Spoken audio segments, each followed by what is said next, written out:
with everything we have going on in the world, it's not hard to get overwhelmed. And today what I want to introduce you to is a framework to get yourself out of that vicious cycle of overwhelm and into a virtuous cycle of productivity and fulfillment. And you can also use this framework if you have the opportunity to coach somebody else. Now, generally, when somebody comes to me, the first thing that I focus on is whether they have clarity or not. See, generally, there's a lot of stuff that's swimming around in our head, and the first step is to make sure that we separate the facts from fiction, from the stories that we've been telling ourselves, and also sift through all that stuff that's going around in our heads and make sure that we separate the useful information from all the noise.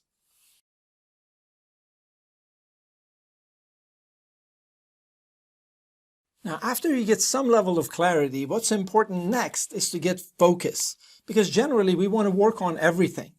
And what's important here is that you separate your priorities into 3 different categories. The first one is what I call maintain priorities. These are things that you just have to do to keep your nose above the water. You don't want to make major improvements. You're just trying to make it.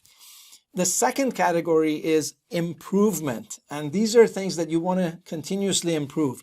And finally, the third category is breakthrough.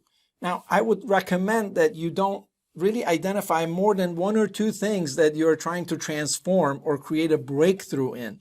But once you get clear about your maintain priorities, improvement priorities, and breakthrough priorities, then things will get into perspective for you. Now that you have some focus, what you want to do is you want to focus on commitment. In other words, what is it that you are 100% committed to? You have a focus area you're going after, but partial commitment is not good enough. So here you want to have 100% commitment and really get on the court and make it happen. And when you give your word to something, you want to honor your word.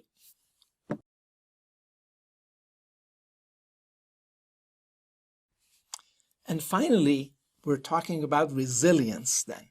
Because what happens is you know that no matter how committed you are, things are not always going to go your way. You're going to hit a snag from time to time. And at that time, what you want to do is you want to create a context for yourself that says these setbacks are an opportunity for growth and learning.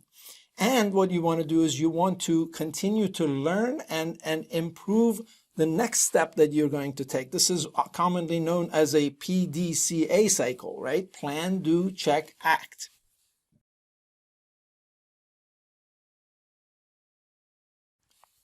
Now, just when you get to this quadrant, it is time to get back to clarity, because more than likely you have grown to that next level of performance and fulfillment. So now you got to get clarity at a higher level. So this continues, this cycle. And now what's important to recognize is that every one of these quadrants involves action. So you got to take action to gain clarity. You got to take action to set priorities. You certainly have to take action if you're truly committed.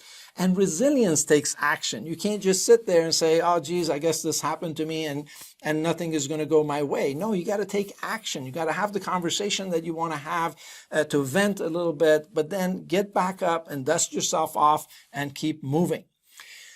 But in the center of this model, you see that I have community. Now, community is so important to every one of these phases because you want somebody to have your back. You want them to listen to you when you need to vent. You also want them to nudge you to that next level when you need it. So it's so important that you surround yourself with people who really want to continue to propel you to that next level. And if you continue to focus on this cycle and keep going as if you're going up a spiral staircase, then what you will see is that you will gain clarity, identify a focus, remain committed to it, develop more resilience, and continue to go up. So I hope you find this framework helpful for yourself and you can use it to coach others to turn their cycle of overwhelm into a virtuous cycle of productivity and fulfillment.